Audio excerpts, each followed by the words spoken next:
Oi, gente, tudo bom? Oi, gente, tudo bom? Oi, gente, tudo bom? É o seguinte. Oi, gente, tô na rua. Outro dia eu falei dos embargos de declaração e falei que no juizado especial o prazo era suspenso e na justiça comum o prazo era interrompido. Aí eu queria falar um pouco dessa diferença, assim. O que é prazo interrompido? Ai, que droga, olha só. Oi, gente, milésima vez que eu tô tentando fazer esse vídeo. É o seguinte, outro dia eu falei dos embargos declaratórios e falei que a interposição de embargos declaratórios no juizado especial apenas suspendia o prazo para a interposição de um outro recurso. E na justiça comum, a interposição dos embargos interrompe o prazo. Qual que é a diferença de interromper para suspender? A diferença é a seguinte: quando você suspende o prazo, você continua contando ele de onde ele parou. Então pega o S de suspender e pensa assim, somar. Ele vai somar só depois. E quando você interrompe o prazo, você realmente interrompe, ele começa a contar do zero.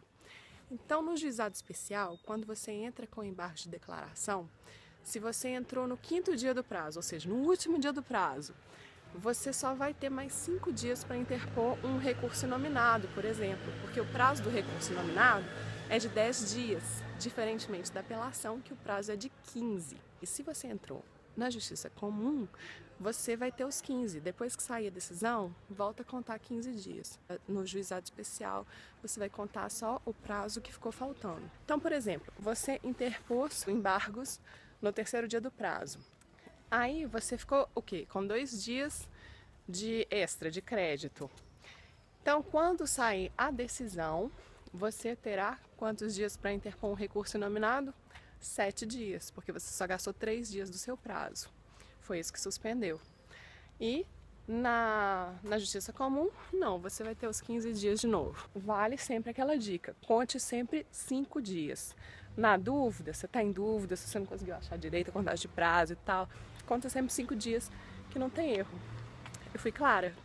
Eu espero ter sido clara. Olha só, tive uma ideia para explicar.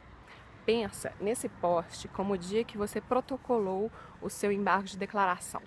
Aí o primeiro exemplo vai ser: você protocolou o seu embargo de declaração no juizado especial, porque ele suspende a contagem do prazo.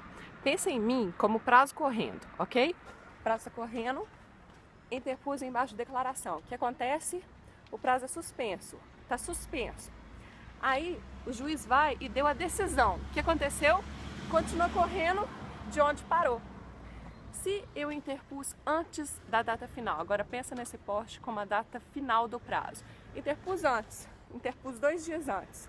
Ainda tenho 2 dias para correr e depois continuar correndo até o prazo final do recurso nominado, por exemplo, que o prazo é de 10 dias. Agora, vamos à justiça comum. Aqui é o dia da data que você protocolou o seu embargo de declaração. E na justiça comum, você apenas interrompe o prazo. Pensa nisso. Ó, prazo está correndo, interpus embargo de declaração. Aí o juiz vai dar a decisão dos embargos de declaração. O que acontece? Volta a correr normal. Voltou. Quando você interrompeu, você voltou. Agora ficou claro, né? Tchau!